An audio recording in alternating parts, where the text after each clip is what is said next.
Halo semua, berjumpa lagi di acara Buka-Bukaan bersama saya Guntur Ramli di channel YouTube Gen B. Terkait dengan anak-anak yang sekolah di barak militer, memang belum secara khusus dilakukan pembahasan di Komisi 10. Khawatir sekali dengan sistem sekolah di barak militer ini terhadap ke depan anak-anak tersebut.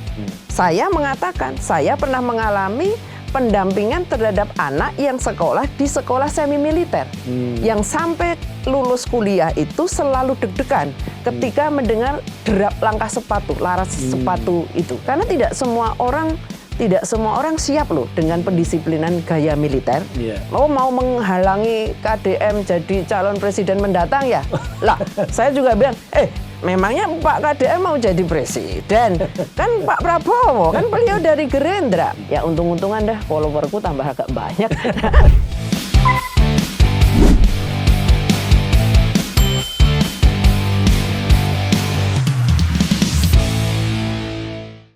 Pada kesempatan ini kita akan membahas kontroversi yang lagi menjadi pembicaraan di publik Indonesia terkait pengiriman anak-anak yang dianggap bermasalah ke barak militer. Ide ini dilontarkan oleh Gubernur Jawa Barat, Kang Deddy Mulyadi, dan membawa kontroversi. Ada yang pro, ada yang kontra. Namun kalau saya baca memang lebih banyak yang kontra. Dari yang pakar pendidikan juga tidak setuju terkait dengan pengiriman anak-anak yang dianggap bermasalah ke barak militer. Kemudian juga dari ahli hukum juga mempertanyakan apa dasar hukum dari pengiriman anak-anak yang dianggap bermasalah ke barak militer, karena itu dihitung sebagai bentuk bagian dari penghukuman. Dan untuk anak-anak sendiri ada undang-undangnya sendiri, ada undang-undang perlindungan anak-anak, dan juga KPAI memberikan komentar yang menolak atas usulan tersebut. Nah, pada kali ini kita akan buka-bukaan, kita akan berbincang-bincang dengan anggota DPR RI dari Komisi 10 yang menangani terkait dengan pendidikan yang ada di Indonesia. Dan salah satu fungsi DPR adalah memberikan pengawasan terhadap pemerintahan eksekutif. Selamat datang Mbak Esti Wijayati, Wakil Ketua Komisi 10 di DPR RI dan dari fraksi PDI Perjuangan. Mbak Esti, nih, kita mulai dari soal kontroversi ini Mbak, terkait pengiriman anak-anak yang dianggap bermasalah atau yang dianggap anak nakal. Dulu saya paling nggak suka kalau disebut dengan anak nakal. Gitu kan? Ini udah dicap bermasalah, anak nakal, kemudian dikirim ya ke barak militer. Nah, tanggapan Mbak sebagai anggota DPR RI juga terkait dengan beberapa pembahasan di DPR bagaimana Mbak Esti? Yang pertama terkait dengan anak-anak yang sekolah di barak militer, memang belum secara khusus dilakukan pembahasan di Komisi 10. Tidak ada. Karena atau belum karena memang wacana ini kan belum lama. Tahu-tahu kemarin sudah dilakukan eksekusi angkatan pertama kalau tidak salah dari Kabupaten Purwakarta. Nah, sebagai tanggung jawab kami sebagai anggota Komisi 10, tentu kami juga harus melakukan pengawasan dan sekaligus harus segera melakukan komunikasi dengan Kementerian Pendidikan Dasar Menengah. Apapun ketika orang mengatakan ini adalah hak dari Gubernur Jawa Barat, dan kemudian masyarakat Jawa Barat juga melalui medsos mengatakan semuanya mendukung, sampai saya diserang habis-habisan, padahal saya tidak mengatakan menolak. Karena memang untuk bisa mengatakan menolak atau tidak tentu harus dilihat dari berbagai perspektif. Perspektif pendidikannya, kemudian perlindungan anaknya, aturan hukumnya, dan yang lain sebagainya. Bahkan tadi pagi pun seorang dari Persatuan Guru juga menyampaikan khawatir sekali dengan sistem sekolah di barak militer ini terhadap ke depan anak-anak tersebut. Saat ini mungkin orang akan bisa mengatakan, nah ini sekarang bisa bangun pagi, bisa disiplin, kan kita tidak bisa bicara sekarang. Saya mengatakan, saya pernah mengalami pendampingan terhadap anak yang sekolah di sekolah semi militer, yang sampai lulus kuliah itu selalu deg-degan ketika mendengar derap langkah sepatu, laras sepatu itu. Karena mungkin juga mengalami sesuatu hal yang membuat dia trauma. Karena memang pendidikannya ya karena semi militer tentu ada nilai positifnya, tetapi ada hal-hal yang memang harus kita sikapi dengan kemudian ketika memang itu menjadi sebuah hal yang harus dilakukan kajian mendalam dulu. Sekali lagi, saya belum mengatakan menolak. Kajian mendalam itu harus dihitung dari berbagai perspektif, pendapat-pendapat para ahli, pakar pendidikan, pakar hukum soal anak. Tapi saya lihat semuanya dibully. Seolah-olah kita tidak boleh berpendapat. Saya kira tidak bisa begitu kan. Ya apapun itu kami punya kewajiban. Kajian mendalam juga disampaikan oleh Wakil Ketua DPR Pak Dasko kalau nggak salah saya baca komentar. Oh iya Pak Dasko ini juga sampai saya bilang ada itu yang masuk di DM saya. Mau menghalangi KDM jadi calon presiden mendatang ya. Lah saya juga bilang memangnya Pak KDM mau jadi presiden? Kan Pak Prabowo, kan beliau dari Gerindra. Terus kemudian saya jawab juga, sekarang nggak ogah aku jawab, nggak mau ngapain. Jadi Mbak Esti itu ketika memberikan komentar, itu dibully oleh buzzer, dibully ini nggak kenal. Dan saya nggak sukanya begini, saya ini orang yang tidak anti kritik atau tidak anti kritik begitu ya. Tetapi ketika sudah mengatakan yang tidak beradab dan berbudaya, menurut saya ini harus dibenahi. Ada yang masalah di Republik ini. Mengatakan orang tua tolol, kemudian monyet, kemudian nenek-nenek tua, kemudian semoga tidur dengan tenang, bahasanya itu suruh saya cepat mati gitu kan. Iya, ini ya sudah, semula saya agak kepikiran, lama-lama ngapain juga gua perhatikan. Gitu ya sudahlah, orang kan bebas pendapat, tapi saya mencoba memberikan pemahaman. Ada satu dua yang kemudian, oh iya Bu, kita berbeda pendapat dan saya memahami pendapat Ibu. Ada yang mengatakan demikian. Akhirnya ya sudah, ada yang kemudian ya untung-untungan dah followerku tambah agak banyak gara-gara aku dibully. Aku kan tidak aktif ya selama ini. Nah, gara-gara ini kan jadi wul gitu kan. Ya sudahlah, lumayan walaupun belum 10.000. Nah Mbak Esti, kembali ke topik, bagaimana sih menangani anak-anak yang disebut dengan bermasalah atau malah yang dicap nakal itu? Apakah memang harus dikirim ke barak militer dan gitu? Iya, memang daerah dengan daerah lain itu berbeda. Ya, tetapi saya mencoba, karena saya berasal dari daerah istimewa Yogyakarta, saya mencoba menyampaikan beberapa hal yang saya harus salut kepada pemerintah daerah di DIY. Menangani meskipun belum selesai tuntas, tapi tertangani dengan baik. Nah, kebetulan saya juga sering melakukan komunikasi dengan anak-anak jalanan ini, termasuk anak-anak yang ditangkap dibawa ke polsek, kemudian anak-anak yang dicap dalam tanda kutip preman gitu ya. Itu yang kemudian saya juga sering melakukan komunikasi. Saya melihat ada sisi-sisi yang ada kekosongan di dalam hatinya. Yang kemudian saya mencoba bertemu juga dengan orang tuanya, tidak 1-2 orang tua, karena kalau ketangkap itu kadang-kadang kan 20 sekaligus gitu kan. Nah, saya mencoba bertanya dengan para orang tua ini, ada yang memang saya tidak tahu Bu, kalau di rumah itu alim.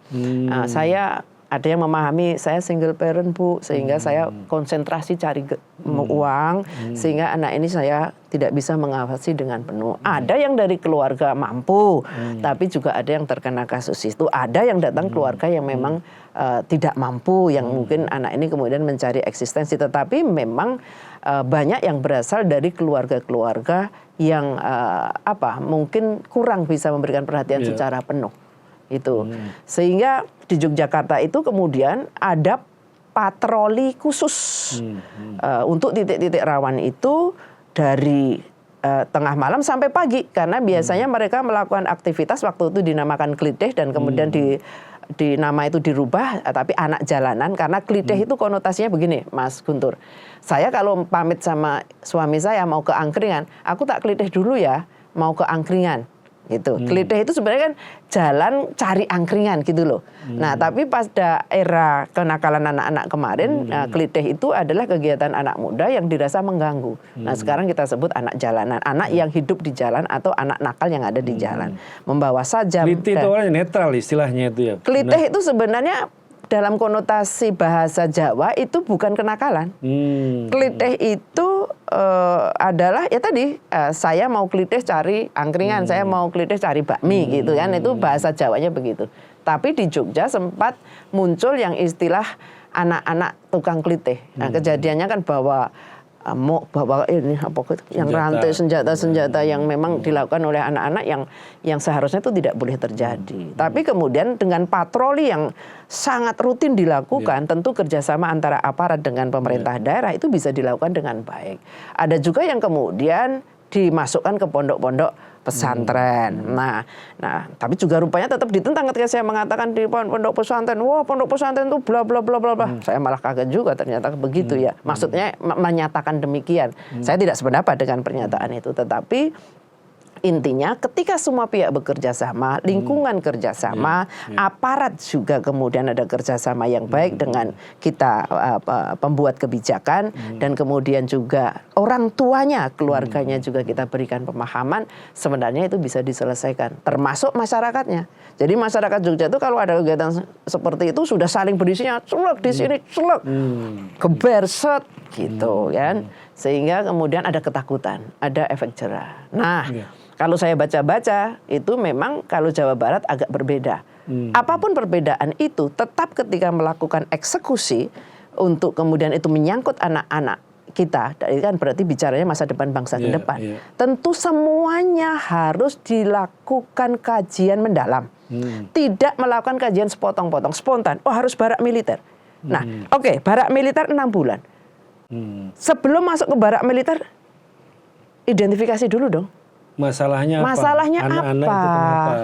Datang dari keluarga yang seperti apa? Mengapa terjadi demikian? Apa yang sudah dia lakukan? Nah, catatan di kepolisiannya apa? Misalnya begitu. Ini kan berbeda-beda nakalnya dari sisi mana? Oh, ini narkoba. Nggak bisa dong dijadikan di satu Barak di situ. Militer, Narkoba tidak di barak militer. Narkoba di barak di tempat rehabilitasi. Kemudian yang kedua, kalau masih anak-anak, Kementerian Sosial itu ada yang namanya panti rehab sosial. Yang itu memang digunakan untuk anak-anak kita yang bermasalah. Bermasalah sosial, ya nakal, ya ini. Nah, ini lebih humanis. Nah, tetap diajarkan kedisiplinan, tetapi tidak kemudian dengan derap yang yang harus sedemikian. Karena tidak semua orang siap loh dengan pendisiplinan gaya militer.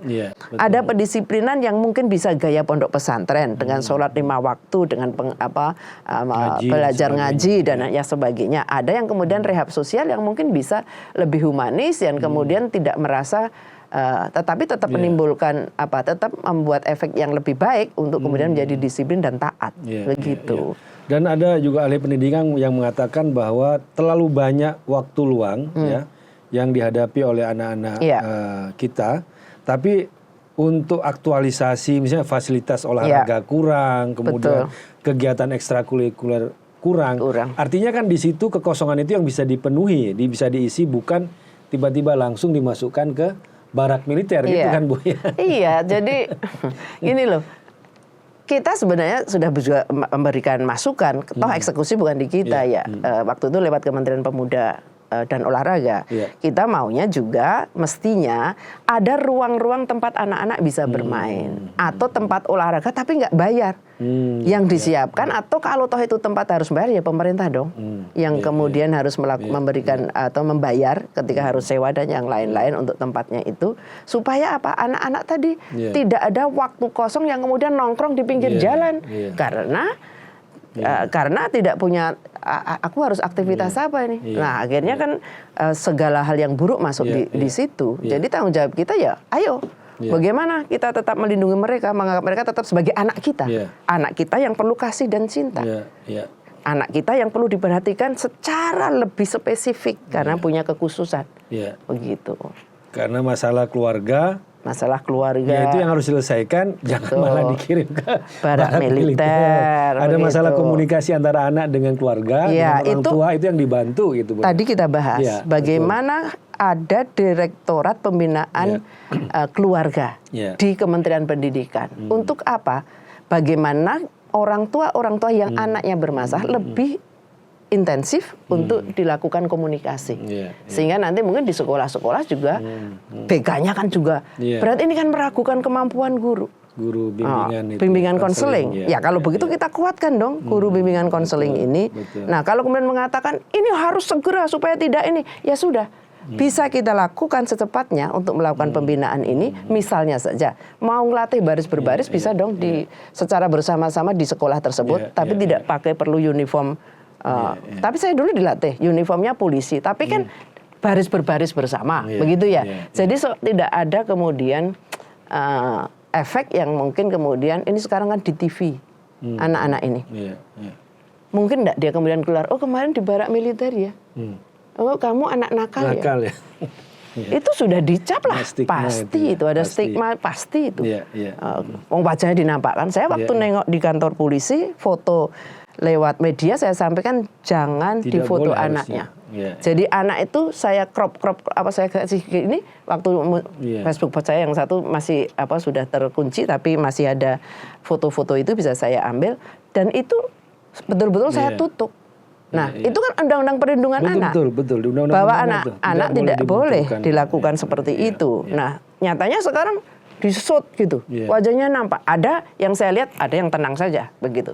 Tapi ada juga yang langsung begitu sut langsung begini. Nah, artinya mereka kan sebenarnya tidak siap untuk itu. Intinya kita itu kalau ngelihat disebut dengan anak-anak bermasalah itu adalah concern kita semua. Pasti. Tapi kan solusinya kan harus kita pikirkan, harus kita kajiannya lebih mendalam. Betul. Gitu, harusnya kan begini ya, kalau sudah eksekusi itu Pak Kade itu menjelaskan, oh kami sudah berkonsultasi nih dengan ahli agama atau Pak Kiai. Oh ini dengan ahli pendidikan. Oh ini dengan psikolog. Oh ini dengan kepolisian. Oh ini dengan para guru pembimbing. Nah, ungkapkan itu kalau memang itu sudah. Gitu loh. Nah, dan itu alternatif terakhir. Kalau semua sudah mentok, baru begitu baru di sini.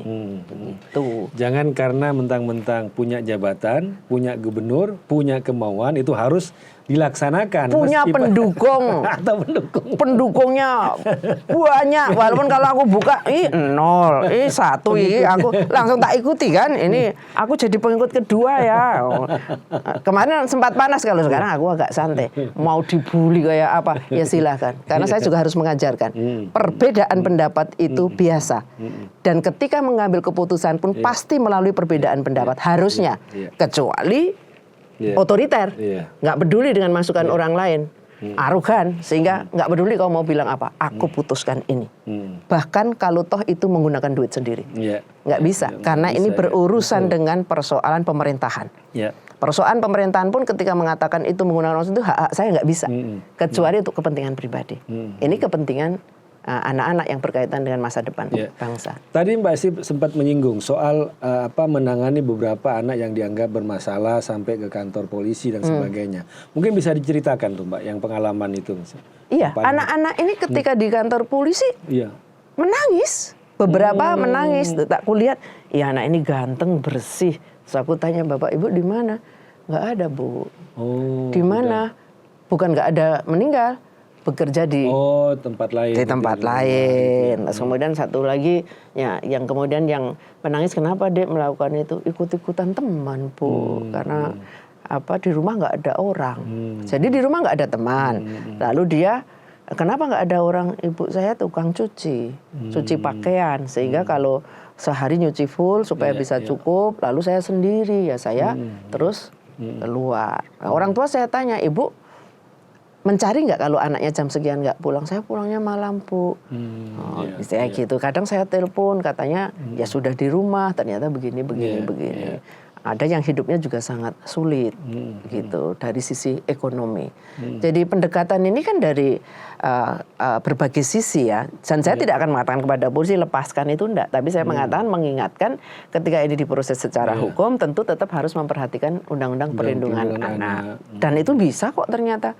Dia kemudian masuk di panti-panti rehabilitasi, begitu. Ya, ketika di situ diambil solusi tunggal kirim aja ke barak militer, berarti mungkin pemerintah atau orang tua atau sekolah mungkin ingin lepas tangan atau enggak. Nah, itu dia. Jadi orang tua pun mungkin yang harus diberikan pemahaman. Orang tua itu sendiri mungkin sudah, anakku nakal banget, sudahlah ini kan aku jadi lebih enteng ya, nggak mikir ini. Dan tidak akan terpikir kira-kira anakku di situ bagaimana. 1, 2 mungkin iya. kira-kira nanti anakku keluar dari sini dicap ini atau tidak. Nah, ini yang menjadi PR kita. Jangan-jangan orang tua ini orang kan tidak semuanya paham soal pemahaman soal psikologis anak-anak seperti apa. Nah, mereka lebih percaya kepada pendidikan militer itu lebih baik. Walaupun saya katakan tadi, saya mendampingi nih anak yang sampai lulus kuliah, padahal nggak nakal, anak pinter. Tetapi dididik di situ, begitu dengar serap deg itu keluar keringat dinginnya, begitu. Sehingga ini tetap menjadi concern Komisi 10, ya tentu dengan mengundang Dikdasmen. Kalau toh sekarang sudah dieksekusi, ya silakan saja, kami nggak bisa melarang nih. Apalagi yang melarang pasti dihujat. Wong menyilahkan untuk dikaji dulu. Kalau sudah oke pengkajian, baru eksekusi. Semua kebijakan kan begitu. Begitu. Lalu nanti tiba-tiba vasektomi untuk terima bansos. Lah saya dulu Komisi 8. Itu juga menarik itu, Bu. Juga ini kontroversi soal vasektomi. Kemarin saya baca MUI udah menolak, PBNU juga menolak. Karena itu kan vasektomi itu kan terkait juga dengan pemaksaan ya, pengaturan dan sebagainya, dan itu seperti juga kalau saya baca juga kayak menyalahkan orang yang nggak punya, orang miskin lah di situ. Nah, Ibu sendiri apa pendapat soal itu tuh? Vasektomi di dalam ajaran agama yang saya anut juga tidak diperbolehkan terkecuali memang terkait dengan kesehatan dan keselamatan jiwa. Nah, jadi ketika kemudian orang mengatakan vasektomi untuk menerima bantuan sosial, saya secara tegas kalau dalam hal ini mengatakan tidak bisa. Karena apa?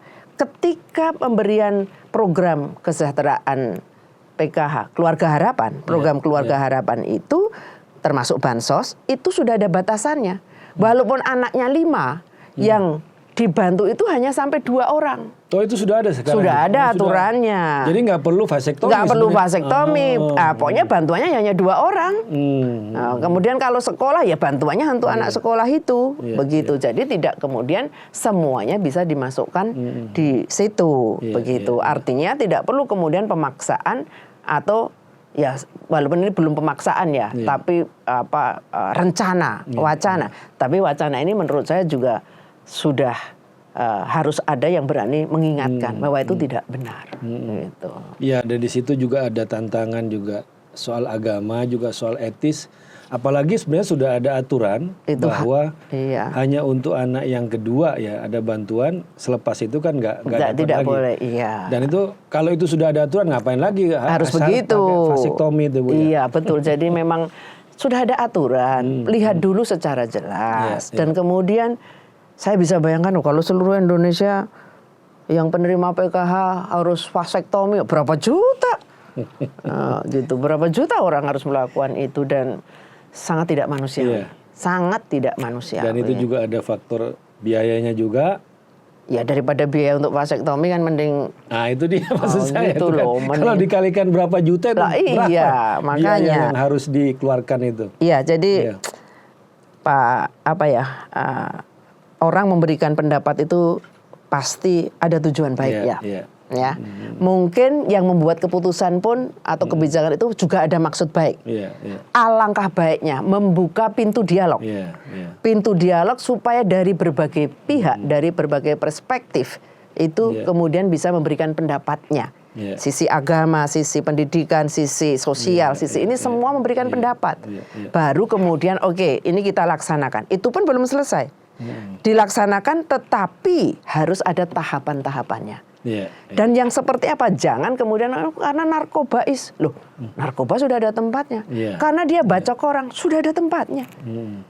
Untuk ketika dia melakukan pembacokan, dia bawa sajam, dia ini sudah ada aturannya semua. Gitu. Begitu, Mas. Tidak bisa hanya solusi tunggal kirim ke barat. Dengan berbagai persoalan latar belakang, sangat tidak mungkin itu menjadi solusi tunggal. Walaupun saya harus mengatakan, pendidikan militer itu bagus. Soal kedisiplinan, tapi tidak semua anak siap menerima. Dan itu kalau berdasarkan pilihan sih menurut saya nggak masalah, Bu. Tapi kalau yang dikirim ke barak militer ini yang kalau udah saya lihat itu bagian dari penghukuman, kemudian anak-anak itu nggak terima. Betul. Terus ada dendam, ada trauma.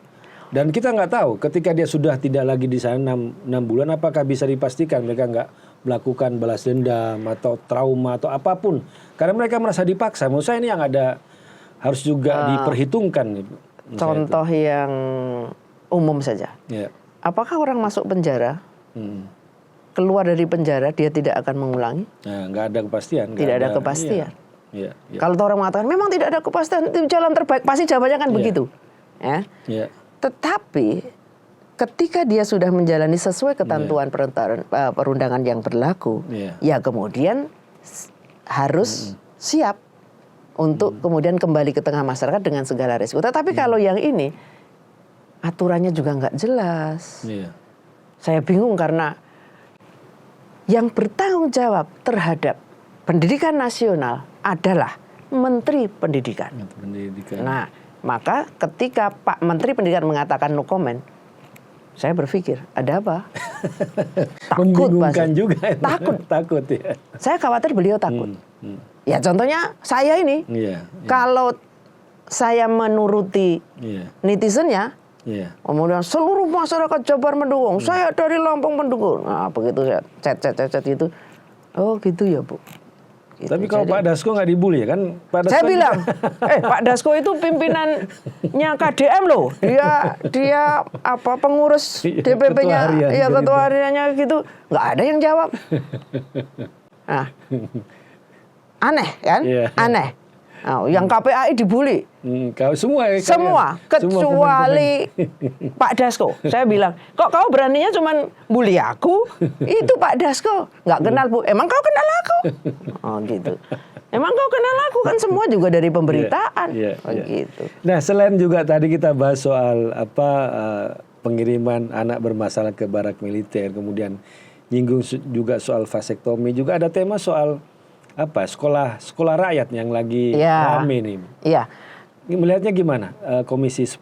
Maksud sekolah rakyat itu sebenarnya bagus. Maksudnya bahwa di titik-titik yang tingkat kemiskinan ekstrimnya tinggi dan membuat angka putus sekolahnya tinggi, itu akan diberikan sekolah rakyat. Nah, tetapi sekolah rakyat ini kurikulum dari Dikdasmen, eksekusinya ada di Kemensos berdasarkan data-data yang beliau miliki, siapa saja yang berhak masuk di situ. Pembiayaannya yang jelas di Dikdasmen tidak ada. Itu bangun sekolah baru. Nah, dari ini fisik dan itu yang semula kami menangkapnya. Daerah diminta menyiapkan lahan. Nah besok kami juga ingin mengetahui itu titik-titiknya di mana. Yang kemudian yang akan membangun pemerintah pusat. Tapi sepertinya yang kemudian bisa dilaksanakan adalah menggunakan panti-pantinya atau balai-balainya Kemensos yang ada di daerah.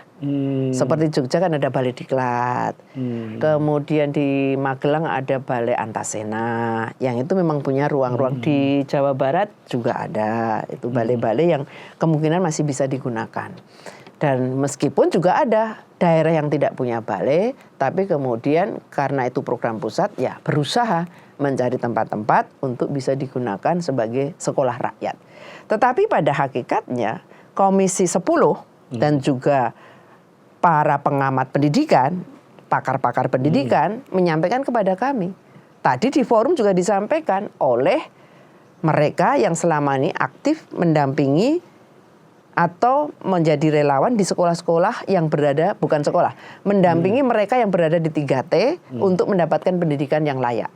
Nah, mereka tidak mengatakan secara terang-terangan, tidak mengatakan kepada kami bahwa seharusnya apapun itu pendidikan dasar menengah, karena undang-undangnya yang seperti saya tadi sampaikan, undang-undangnya juga mengatakan yang bertanggung jawab terhadap pendidikan nasional adalah Menteri Pendidikan, maka mestinya itu di dalam ranah Menteri Pendidikan.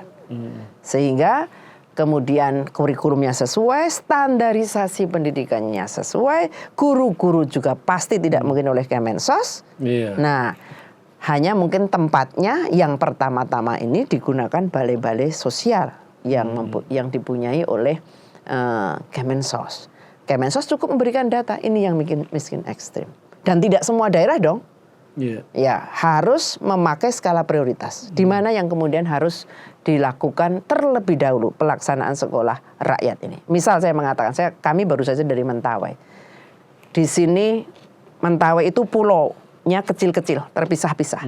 Nah, SMA-nya ada di sini, terpisah oleh selat. Ketika anak mau sekolah, dia harus nyebrang dulu. Ketika laut ini pasang, dia tidak bisa sekolah. Nah, akhirnya mereka membuat gubuk-gubuk yang darurat, di dekat situ untuk bisa sekolah. Nah, ini yang mungkin menjadi skala prioritas. Dan kalau itu baru menjadi tahap awal, ya jangan langsung sekian sekolah harus mulai. Pasti nggak akan bisa berjalan dengan baik. Identifikasi dengan detail, lalu skala prioritasnya di sini dulu dong. Karena sekolah yang di sini kesulitan anak-anaknya. Tidak harus sekian sekolah. Berdasarkan apa? Begitu. Itu pun belum secara detail karena memang itu di Komisi 8 Pak Menteri Pendidikan Dasar Menengah hanya mengatakan ya kami ketika dimintai bantuan siap membantu. Sekolah rakyat itu asrama. Anaknya diinapkan, fasilitasnya juga diberikan termasuk keseharian untuk makan. Nah, itu juga nanti menimbulkan problem. Sekolah gratis, kasih makan, kasih seragam, kasih ini, pasti yang daftar akan banyak sekali.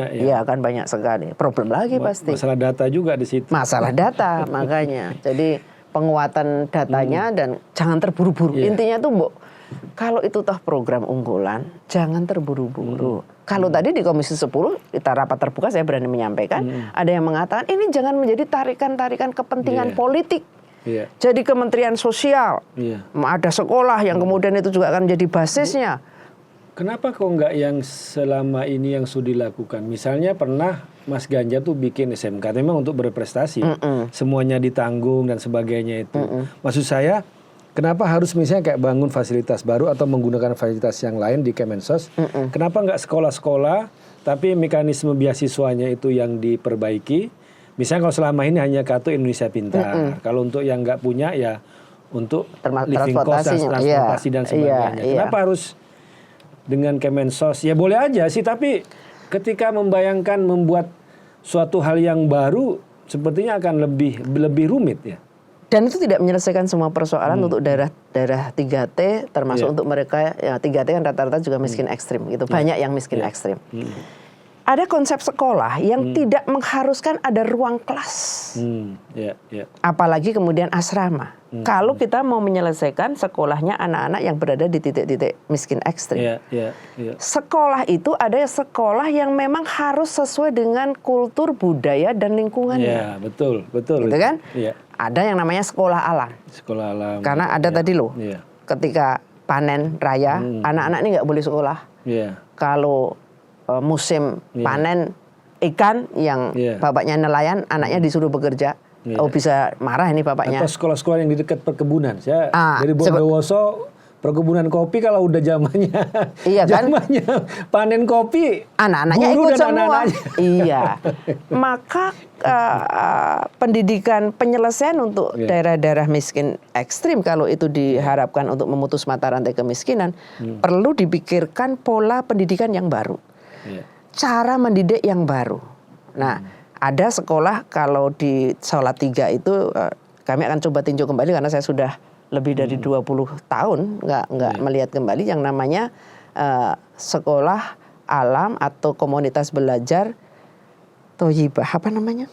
Korea Toyibah. Korea Toyibah ada ya. Korea Toyibah. Itu saya lihat anak-anaknya juga baik dan mereka tidak terkungkung oleh hal-hal yang mungkin mereka tidak suka. Tetapi kemampuannya ternyata bisa diuji kok ketika dia lomba cerdas mat. Dia bisa sesuai. Ujian juga begitu. Nah, hal-hal ini pendidikan dengan metode tidak harus klasikal ini, tetapi tetap dalam bimbingan. Itu kita harapkan juga nanti masuk di Undang-Undang Sisdiknas. Sehingga penyelesaian daerah 3T itu bisa dari berbagai pendekatan. Ya, Begitu. Mbak Esti, terima kasih Iya. atas perbincangan pada hari ini. Tapi pada intinya ya untuk pendidikan anak-anak kita nggak boleh lah hanya coba-coba. Sangat tidak boleh. Iya. Apalagi tinggal kirim, ini tinggal, waduh Iya, kita juga sangat tidak prihatin dan boleh. juga untuk pemirsa Gen B juga.